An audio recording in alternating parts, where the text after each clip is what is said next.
Hello बच्चों, आज की क्लास में आपका स्वागत है। और आज अपना लेक्चर नंबर 2 स्टार्ट करेंगे। लास्ट लेक्चर पे लोगों ने अपने पहले लेक्चर में पढ़ा था रैशनल नंबर क्या होते हैं। डेफिनेशन मैंने बता दी थी कि क्यू से रिप्रेजेंट करते हैं रैशनल नंबर को, और पी बाई क्यू के फॉर्म में होना चाहिए, comma P comma Q belongs to integer, comma Q does not equal to 0। ये मैंने बताया था और डेफिनेशन बताई थी कि रैशनल नंबर होता क्या है। The numbers which can be represented which can be represented in the form of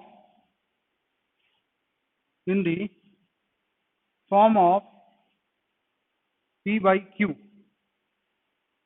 p and q are integers where p and q are integers and q does not equal to 0। ये condition fulfil करनी चाहिए किसी भी rational number को। अगर कोई rational number in conditions को fulfil नहीं करता है तो फिर वो कोई नंबर इन कंडीशन को फुलफिल नहीं करता है तो फिर वो नंबर हमारा रैशनल नंबर नहीं कहलाएगा। क्लियर है ना? एग्जांपल्स देखो। फॉर एग्जांपल्स देखिए, जैसे मैं एग्जांपल लेता हूं क्या, 4/5। इसको p बाई क्यू के फॉर्म में देखो हमने रिप्रेजेंट कर दिया है। एंड p एंड q मतलब 4 and 5 इंटीजर्स हैं। 4 भी इंटीजर है, 5 भी इंटीजर है। 4 and 5 are integers and q does not equal to 0 मतलब 5 does not equal to 0। Clear है ना? तो क्या हो गया, ये एक रैशनल नंबर हो गया। क्या हो गया बच्चों? ये एक रैशनल नंबर हो गया। क्लियर है ना? ओके, बस यही समझाना था हमको। और एग्जांपल ले लो। पहला एग्जांपल ये था। दूसरा एग्जांपल मैंने लिया 5। ये भी क्या एक रैशनल नंबर, ये भी क्या एक rational number. This is also a kind of rational number. अब इसमें क्या है, इसके नीचे अपॉन 1 लगा दो। क्लियर है ना? तो 5/1 ये किसके फॉर्म में आ गया? p बाई क्यू के फॉर्म में आ गया है ना? और क्या है यहाँ पर? p and q are integers. मतलब क्या है? मतलब ये कि 5 and 1 आर इंटीजर्स। ये क्या है? इंटीजर्स हैं बच्चों। और 1 डज नॉट इक्वल टू क्या है? 0। Therefore it is a rational number. ये क्या है बच्चों? एक रैशनल नंबर है। ओके, चलिए, इतनी सी बात तो समझ में आ गई होगी। और ये आपने पहले भी पढ़ रखा है, ऐसा नहीं कि आपके लिए पहली बार ऐसा एक्सपीरियंस ले रहे हैं कि रैशनल नंबर क्या होता है। तो बस रैशनल नंबर के बारे में इतना हमें जानना था। अच्छा, इसी के साथ साथ कुछ चीजें और निकल के बाहर आती हैं। क्या आती हैं वो देख लो जरा। Simplest form of the rational number क्या होता है? Simplest form of the rational number. Next topic हम जो इसमें पार्ट पढ़ने वाले हैं, simplest form of rational number. Rational number या कह सकते हो standard form of the rational number. किसी भी रैशनल का जो स्टैंडर्ड फॉर्म होता है वो क्या होना चाहिए? अगर सिंपलेस्ट फॉर्म की बात करेंगे तो p by Q, p and q belongs to integer तो होता ही होता है। इसके साथ p एंड q क्या होने चाहिए? Are coprime numbers. क्या होने चाहिए? को प्राइम नंबर्स। याद आ गया ना को प्राइम नंबर्स क्या होते हैं? Coprime numbers and q does not equal to 0। Condition बढ़ गई ना। सिंपल रैशनल नंबर की बात चल रही थी तो ये था p q integers, q does not equal to 0। यहाँ p upon q, p and q belongs to integer, p and q are coprime numbers. क्या है वो? को प्राइम नंबर्स होने चाहिए। और मैंने आपको बताया था को प्राइम नंबर्स क्या होते हैं। बताओ मुझे जरा। बता तो पाओगे नहीं, लेकिन मैं बताता हूं आपको। को प्राइम नंबर्स क्या होते हैं? The numbers having HCF 1, two numbers having HCF 1, जिनमें HCF क्या आता हो? 1 आता हो। वो नंबर्स क्या कहलाते हैं? वो नंबर्स क्या कहलाते हैं? को प्राइम नंबर्स कहलाते हैं। को प्राइम नंबर्स कहलाते हैं। इज इट क्लियर ना? तो बात समझ में आ गई ना? तो को प्राइम नंबर की कंडीशन क्या होती है? वो सारे नंबर जिनमें मतलब कोई भी नंबर में जैसे लेता हूं एग्जाम्पल, फॉर एग्जाम्पल, ठीक, यहां मैंने लिया 4/8, 4/8 लिया। अब मुझे बताओ एचसीएफ ऑफ 4 and 8, 4 and 8 का एचसीएफ निकालो तो कितना आ रहा है, 4 आ रहा है। मतलब 4 को 4 से डिवाइड कर दो और 8 का 4 से डिवाइड कर दो तो क्या आएगा, 1/2 आएगा। और ये क्या है, सिंपलेस्ट फॉर्म, ये क्या है, simplest form of rational number, इसका सिंपलेस्ट फॉर्म है। तो इसको कह सकते हो ना, क्योंकि इन दोनों का 4 और 8 का एचसीएफ 4 आ रहा है। अगर आता 1 तो ये दोनों सिंपलेस्ट फॉर्म होते। 1 and 2 की बात कर लो, इसमें दोनों में एचसीएफ 1 ही आ रहा है, इसलिए 1/2 एक क्या है, simplest form of the rational number. Clear है ना। तो कई बार सिंपलेस्ट फॉर्म में के लिए क्वेश्चन दे देते हैं। मान लो कोई ऐसा नंबर दे दिया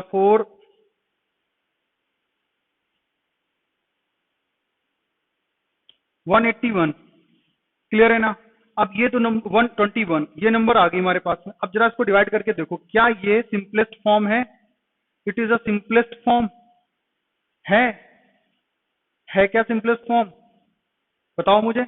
नहीं, कंफर्म करना पड़ेगा सर। तो 121 को 484 से डिवाइड कर दो, डिवाइड करेंगे तो कितनी बार चला जाएगा, 4 टाइम चला जाएगा। 484 कितनी बार चला गया, 4 टाइम चला गया। 4 1 जा 4, 4 2 जा 8, 4 1 जा 4, तो 484 में पूरा पूरा चला गया, 4 टाइम चला गया तो 484। तो इसका मतलब ये हुआ कि एचसीएफ ऑफ 484 and 121 इज 121। तो क्या ये 1 है, नहीं है। इट मींस ये क्या है, सिंपलेस्ट फॉर्म नहीं है। तो क्या करोगे, इन दोनों को 121 से डिवाइड करोगे तो क्या आ जाएगा हमारे पास में, 4/1, ये इसका सिंपलेस्ट फॉर्म होगा। Is it clear. तो कई बार क्वेश्चन ऐसे आते हैं, पूछते हैं कि is it simplest form of is it simplest form, क्या ये सिंपलेस्ट फॉर्म है। तो आप बता सकेंगे उन दोनों न्यूमरेटर एंड डिनोमिनेटर का आप क्या निकाल लीजिए, एचसीएफ निकाल लीजिए। और जब आप एचसीएफ निकालेंगे और आप अगर एचसीएफ 1 आ जाता है, अगर एचसीएफ 1 आ जाता है तो उसको आप क्या बोलेंगे, वो जो रैशनल नंबर है सिंपलेस्ट फॉर्म है। अगर एचसीएफ 1 नहीं आता है तो फिर वो सिंपलेस्ट फॉर्म नहीं है। कुछ एग्जांपल्स लेते हैं इसके लिए बढ़िया वाले, थोड़ा सा मुझे समय दीजिए, मैं तब लेता हूं एग्जांपल।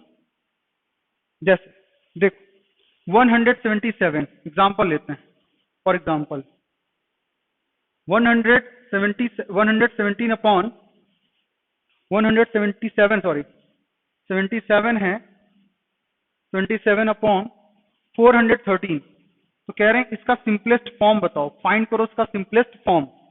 तो सिंपलेस्ट फॉर्म अगर इसका हम फाइंड करेंगे तो वो कैसे, आओ देखो, दोनों का फाइंड करो, एचसीएफ ऑफ दोनों नंबरों का 177 एंड 413। ध्यान रखना, न्यूमरेटर एंड डिनोमिनेटर का हम क्या निकालते हैं, एचसीएफ। फाइंड करते हैं न्यूमरेटर एंड डिनोमिनेटर का एचसीएफ। ये फर्क नहीं पड़ता ऊपर बड़ा है नीचे छोटा है, कोई मतलब नहीं है। एचसीएफ निकालना है दोनों नंबरों का जो दोनों में से बड़ा हो। न्यूमरेटर बड़ा है, न्यूमरेटर छोटा है तो डिनोमिनेटर इस तरह से ले लो। अगर डिनोमिनेटर छोटा है तो न्यूमरेटर इस तरह से ले लो। एचसीएफ निकालना है हमको, ऊपर नीचे से कोई फर्क नहीं पड़ता है कि कौन ऊपर है कौन नीचे, which one is in numerator place and which one is in denominator place. Clear है ना। तो which one is greater, doesn't matter, जो भी ग्रेटर है उसको यहां रखो और जो भी स्मॉलर है उसको यहां रखो। क्लियर है ना। तो न्यूमरेटर क्या है हमारे पास में, छोटा 177, 413, इसका एचसीएफ निकालो। बताया क्या होगा एचसीएफ निकालना आप सभी को। 177 कितनी बार जाएगा, तो 2 टाइम चला जाएगा, हाँ 2 टाइम तो चला जाएगा। 2 7 जा 14, 2 7 जा 14, 115, 2 1 जा 2 और 3 आ गया, 354 आ गया। ठीक, 9 आ गया यहाँ पर, 10 पे चले गया 5। तो अब ये गया हमारे पास 117, कितनी बार जाएगा हमारे पास यहाँ पर, 3 टाइम।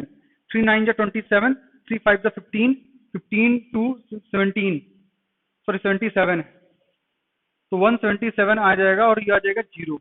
क्लियर है ना। तो ये जो नंबर आई है ना, दिस इज कॉल्ड एचसीएफ, ये कहलाएगा एचसीएफ। अब क्या करना है आपको, इसका जो एचसीएफ आया दैट इज 59 आया है। क्लियर है ना। तो 177 को 59 से डिवाइड करो, क्लियर है ना। 413 को 59 से डिवाइड करो। जब इनको डिवाइड करोगे तो क्या मिलेगा, ये 3 जा चला जाएगा और ये जो चला जाएगा कितनी बार चला जाएगा हमारा, देखें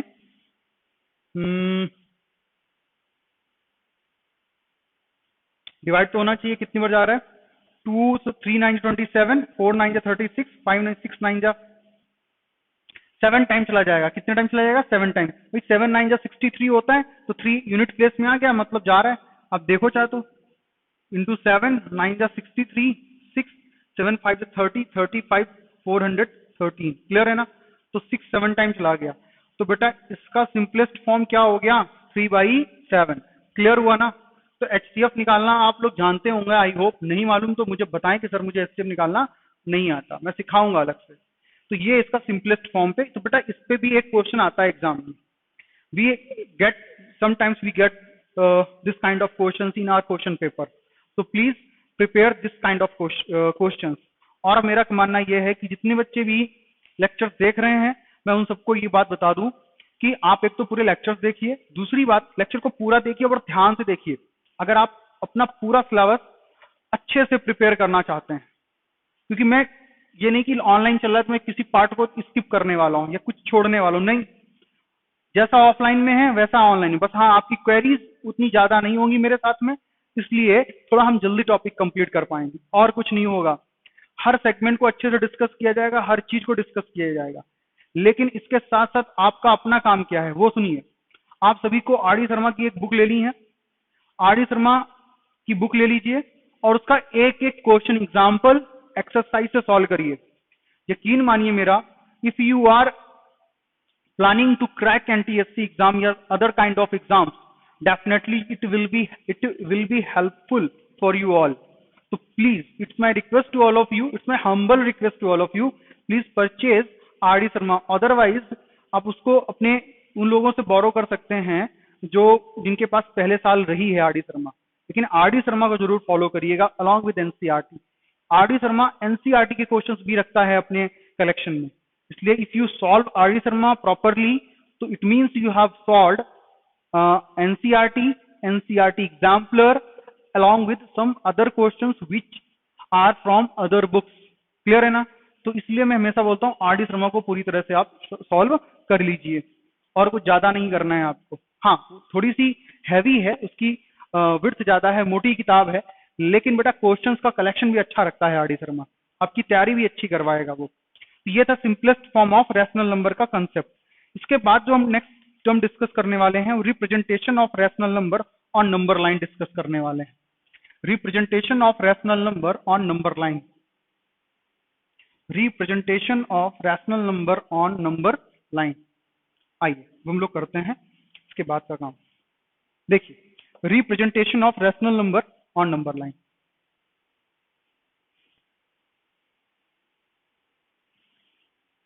Representation of rational number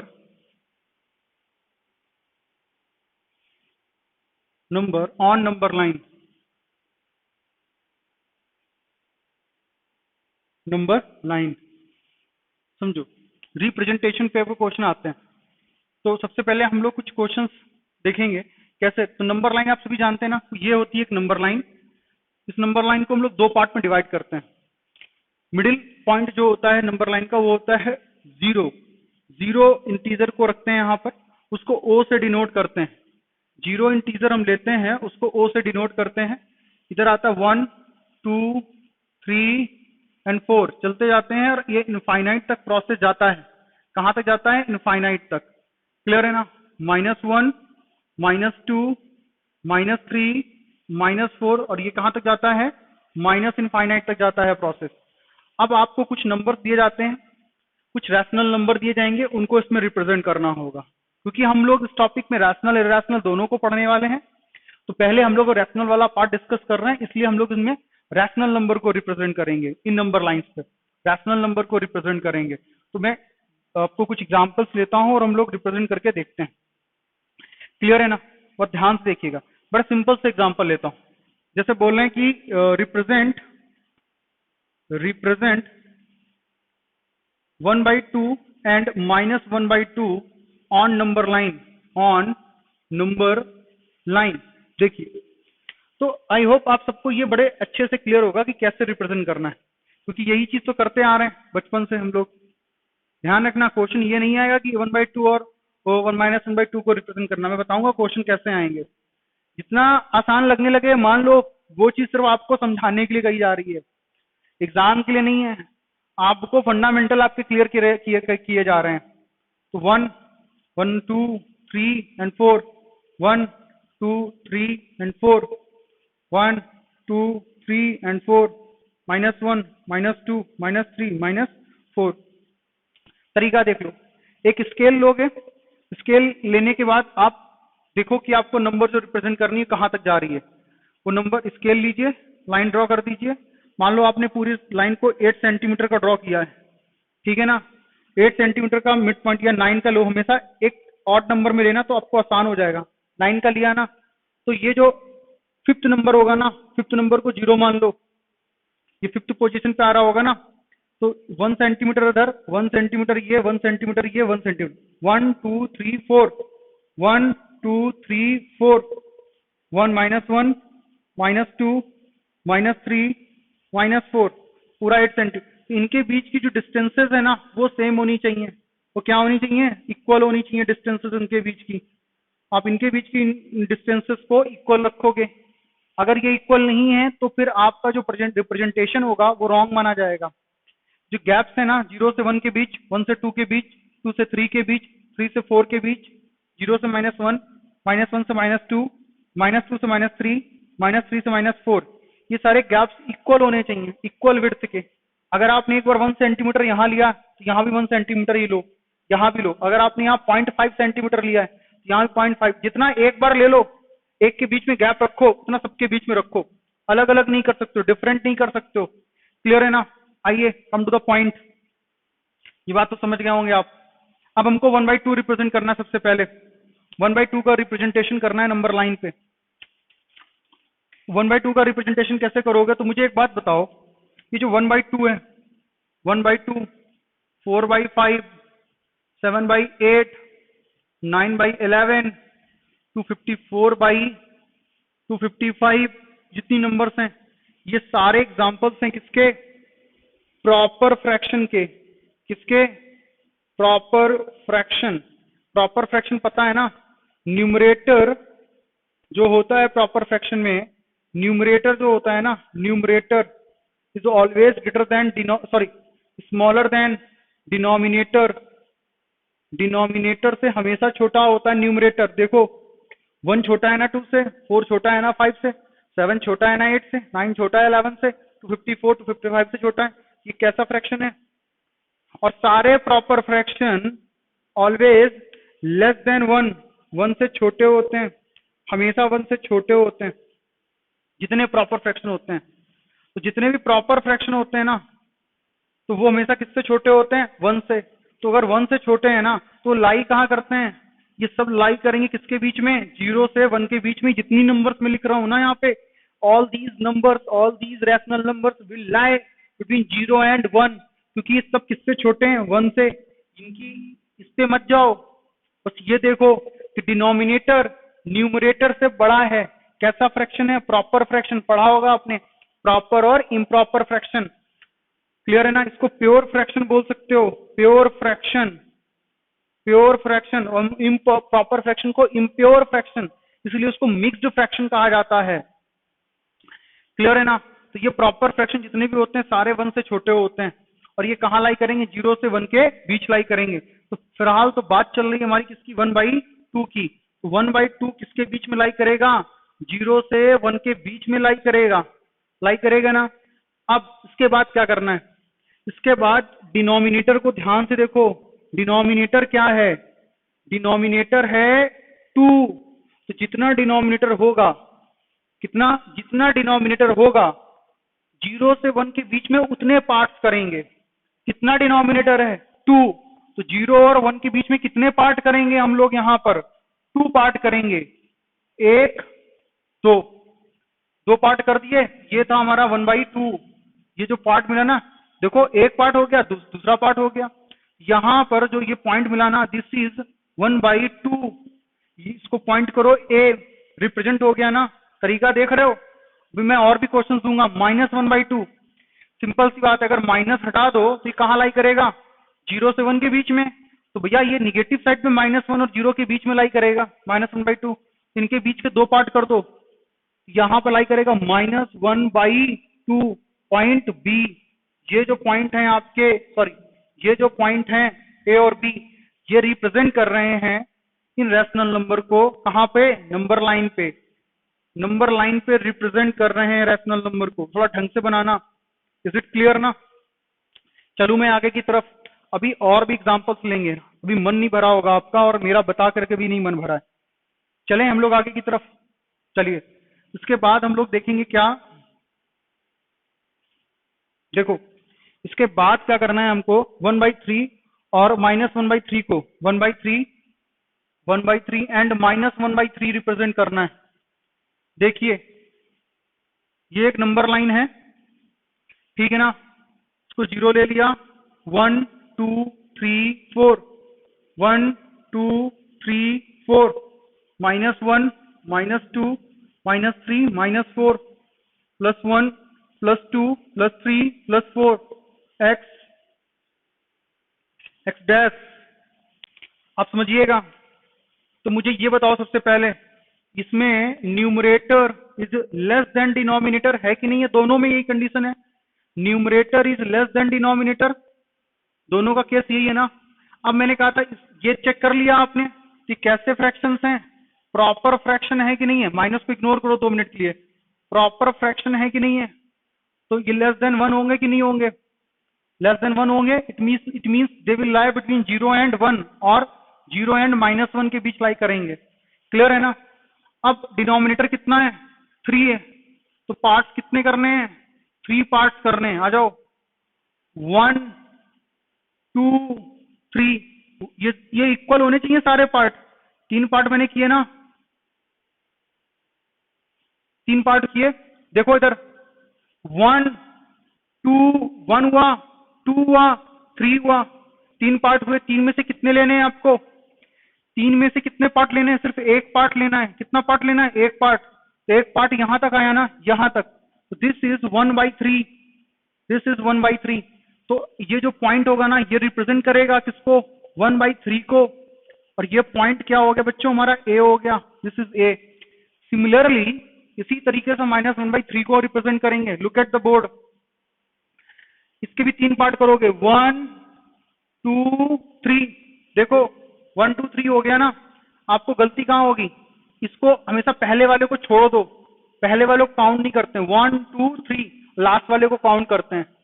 अगर मुझे 4 पार्ट करने होते ना, 4, तो मान लो मैं 0 से 1 के बीच में 4 पार्ट कर रहा हूं। ये 1 रिप्रेजेंट कर रहा है, इसको 0 रिप्रेजेंट कर रहा है। ठीक है, तो 1 2 3 एंड 4, 1 2 3 4, इसको काउंट नहीं करते हैं। ये 1 पार्ट हुआ, 2 पार्ट हुआ, 3 पार्ट हुआ, 4 पार्ट हुआ। यहां से काउंटिंग, जो पहला वाला उसको छोड़ दो, फिर इक्वल इक्वल पे रखो डिस्टेंस में। क्लियर है ना? तो यहां पे क्या हुआ? अब कितना? -1/3, -1/3, -2/3, -3/3, -1/3 यहां लाई कर रहा है। तो -1/3 इस पॉइंट पे लाई कर रहा है। ये हो गया बी। क्लियर है ना? इस तरीके से इसको रिप्रेजेंट करेंगे हम लोग। चलूं मैं आगे, और भी ये रिप्रेजेंटेशन देखेंगे। अभी तो बड़े सिंपल टाइप के रिप्रेजेंटेशन देख रहे हैं।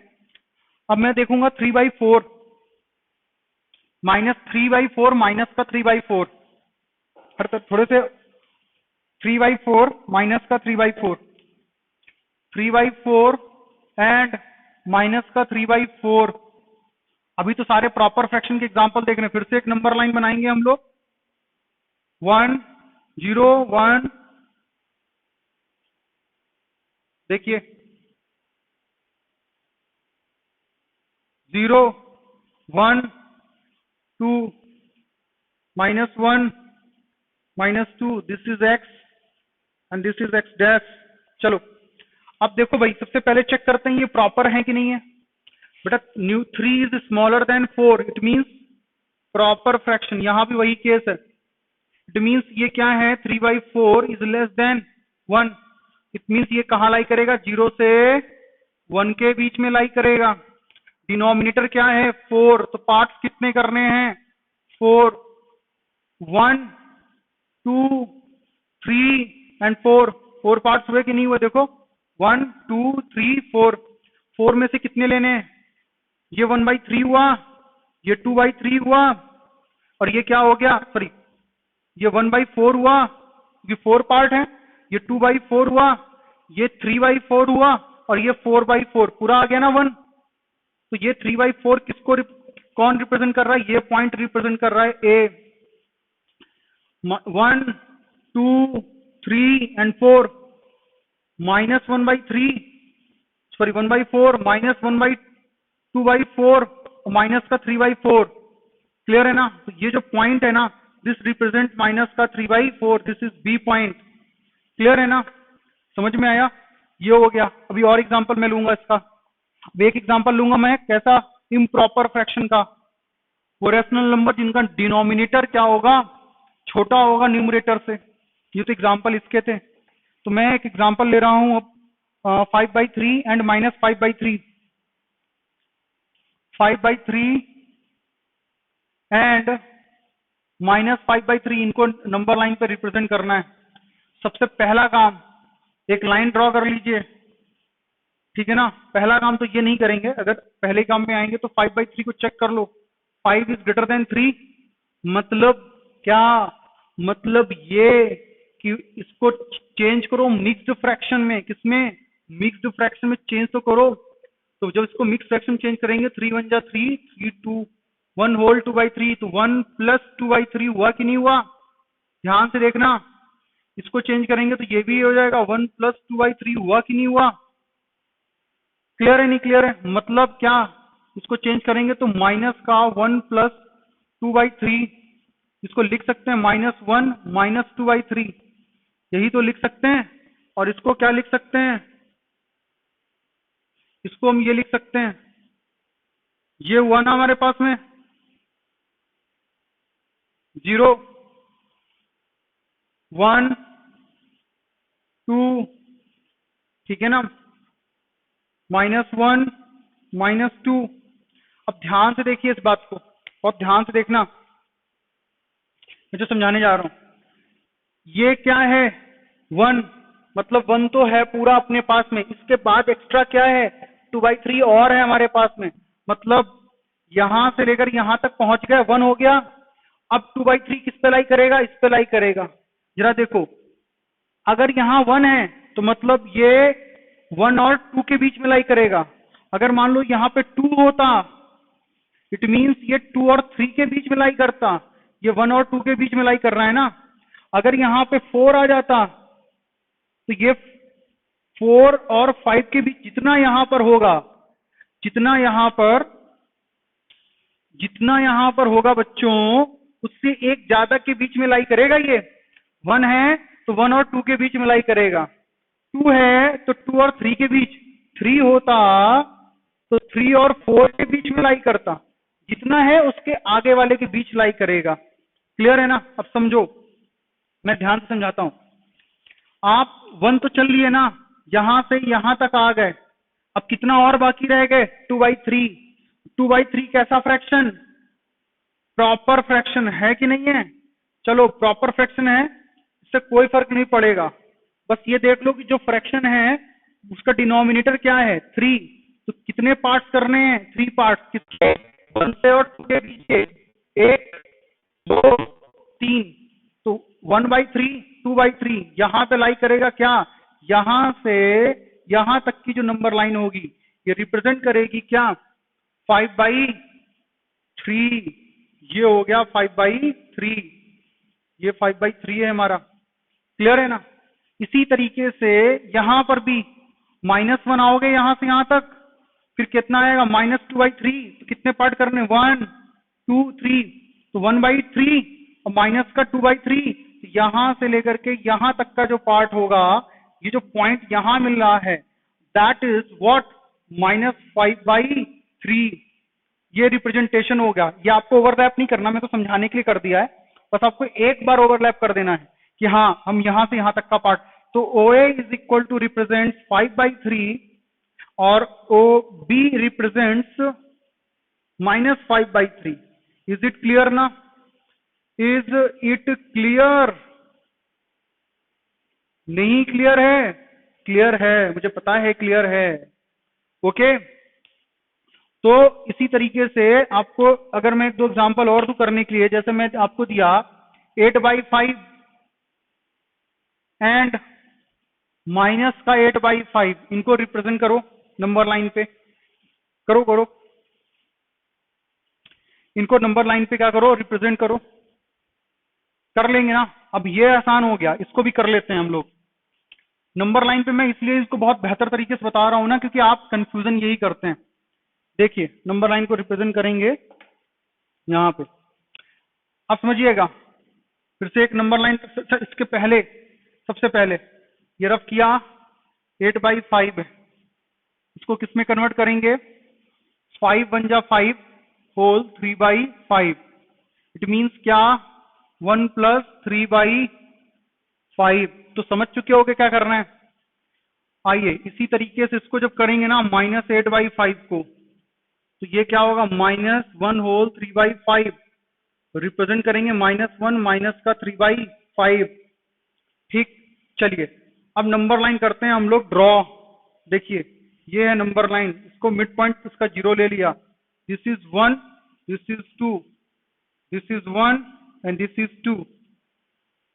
जब आप इसको मिक्स फ्रैक्शन में कन्वर्ट करते हैं, जब आप इसको मिक्स्ड फ्रैक्शन में करते हैं कन्वर्ट, देखिए तो आप तुरंत समझ गए ये किसके बीच में लाई करेगा? ये 1 और 2 के बीच में लाई करेगा। ये भी -1 से -2 के बीच में लाई करेगा। क्लियर है ना? बात तो समझ में आ गई ना?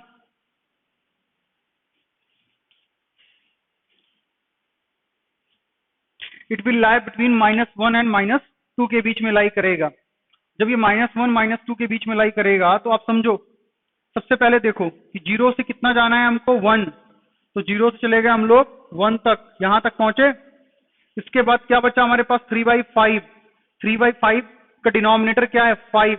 इतने ही पार्ट्स कर देने हैं हमको। किसके? इसके 1 2 3 4 5। तो ये क्या हो गया? 1/5, 2/5, 3/5।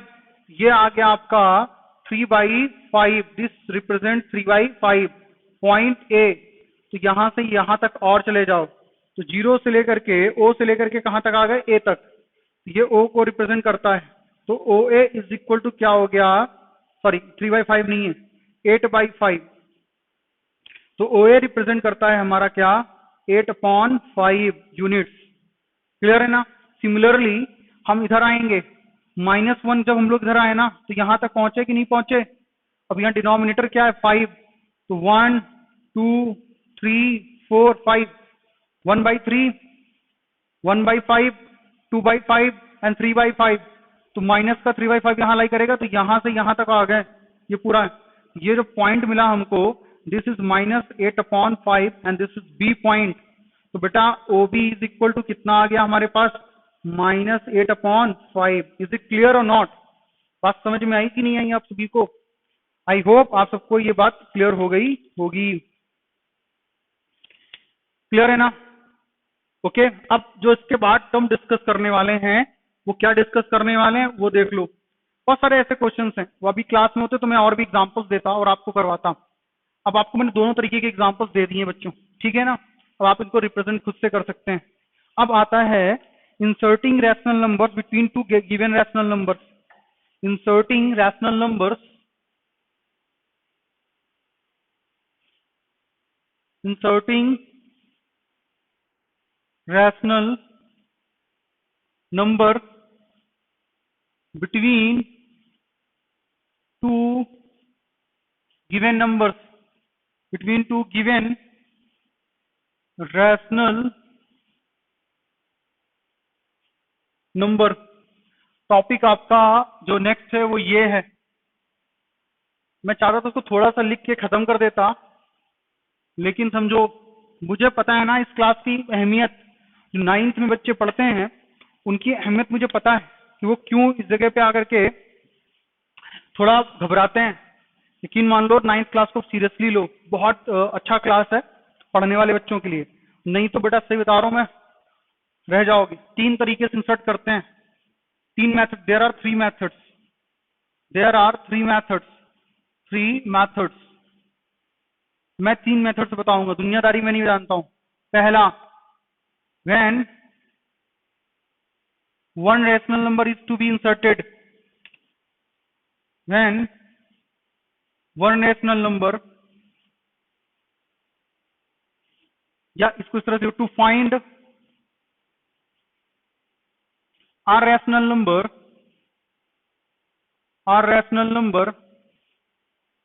To find r rational number, एक रैशनल नंबर निकालना हो बिटवीन टू रैशनल नंबर। ये बड़ा सिंपल सा कंसेप्ट है।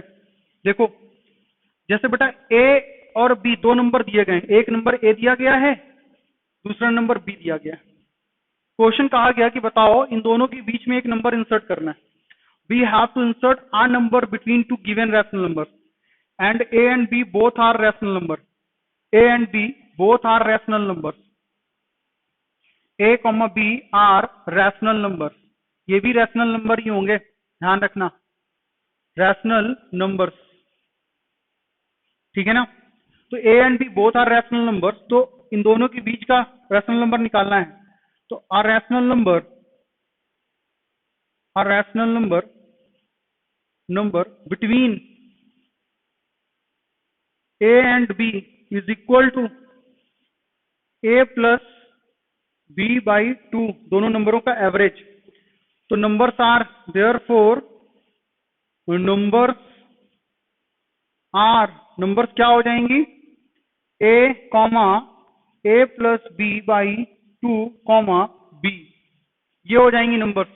तो मैंने जो नया रैशनल नंबर इंसर्ट किया है, नया रैशनल नंबर इंसर्ट किया है बच्चों, वो क्या है, a प्लस b बाई 2, समझिएगा। फॉर एग्जाम्पल, अब थोड़ा सा हम लोग न्यूमेरिकल फॉर्म में ले लेंगे एग्जाम्पल को, कांस्टेंट नंबर ले लेंगे। मान लो मैंने a इज इक्वल टू ले लिया 2, b इज इक्वल टू ले रहा हूं 3, तो क्या हो जाएगा, 2, 3, यहां कॉमा लगा दो, a की जगह पर 2, b की जगह पे 3, डिवाइड बाई 2, तो क्या हो जाएगा 2, 5 बाई 2, 3, ये हो गया हमारे पास नंबर्स। तो देखो 5 बाई 2 जो नंबर आ रही है, एक रैशनल नंबर है, किन दोनों के बीच में है, 2 और 3 के बीच में। दूसरा एग्जांपल लेता हूं मैं, मान लो मैंने लिया यहाँ 1/2, यहां लिया 1/3, ये नंबर है। तो बेटा a इज इक्वल टू कितना, 1/2, b इज इक्वल टू कितना, 1/3। तो बेटा नंबर्स आर, 1/2 लिया मैंने, a की जगह पे 1/2 क्या रखते थे number, a plus b by 2, b, a का वैल्यू 1/2, a का value 1/2 plus 1/3 divide by 2, b का वैल्यू 1/3, ठीक है ना। तो 1/2 क्या हो जाएगा यहाँ पर, 3 2 जा 6, तो क्या हो जाएगा 5/6 डिवाइड बाई 2, 1/3। सॉल्व करेंगे तो कितना आ जाएगा, 1/2, 5/12, 1/3। क्लियर है ना। तो ये जब नंबर लाई कर रहा है किसके बीच में, 1/2 एंड 1/3 के बीच में, तो 5/12 लाई कर रहा है। तो फ्रैक्शन के फॉर्म में हो या नॉन फ्रैक्शन के फॉर्म में, किसी भी तरीके से दिया हो, आप आराम से एक नंबर इंसर्ट कर सकते हैं उनका एवरेज निकाल करके। ये एक्चुअली इन दोनों का मीन है। क्या है इन दोनों का मीन, ये क्या है, mean of A and B, average कह सकते हो, इसको मीन कहते हैं। क्लियर है, नहीं क्लियर है। तो ये पहला मेथड है, जब एक नंबर आपको इंसर्ट करनी होती है, 2 नंबर जब दिए जाते हैं, 2 नंबरों के बीच में एक नंबर इंसर्ट करनी हो, तो हम लोग मेथड कौन सा यूज करते हैं, a plus b by 2, b। तो इस तरह से देख सकते हो, हम लोग ने आज जो पढ़ा है वो पढ़ा है हमने क्या, फर्स्ट मेथड। ये कह सकते हो कि जब एक रैशनल नंबर, हमको सिर्फ एक रैशनल नंबर हमें इंसर्ट करना होता है, तो हम लोग इस कंसेप्ट को यूज करेंगे। जब 2 इंसर्ट करने या एक से ज्यादा इंसर्ट करने होंगे, तब हम कैसे यूज करेंगे, कौन सा मेथड यूज करेंगे, क्या तरीका अपनाएंगे, ये सब सीखेंगे हम लोग अपने नेक्स्ट लेक्चर में। आज तक के लिए इतना ही। Thank you class.